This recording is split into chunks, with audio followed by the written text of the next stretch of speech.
जे काय बाकी बोलायचंय ते सगळं जाहीर सभा जेव्हा सुरू होतील त्यावेळेला बोलूच आम्ही.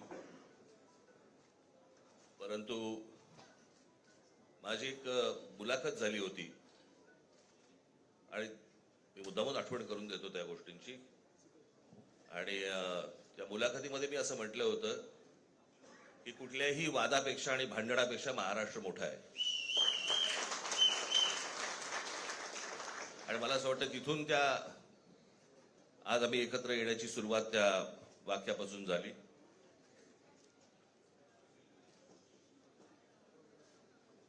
कोण किती जागा लढवणार, आकडा काय,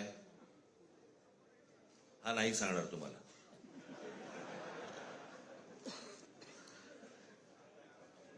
महाराष्ट्रामध्ये सध्या लहान मुलं पळवण्याची खूप टोळ्या फिरतायत. त्याच्यामध्ये 2 टोळ्या अजून जास्ती ऍड झालेल्या आहेत.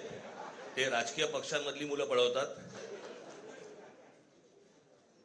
आणि जे निवडणुका लढवणार आहेत त्या लढवणाऱ्या सर्व उमेदवारांना दोन्ही पक्षांकडनं उमेदवारी दिली जाईल.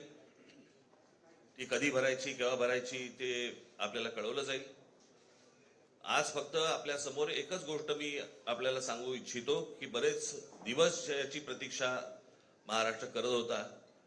ती शिवसेना आणि महाराष्ट्र नवनिर्माण सेनेची युती झाली हे आज आम्ही आपल्याला जाहीर करत आहोत.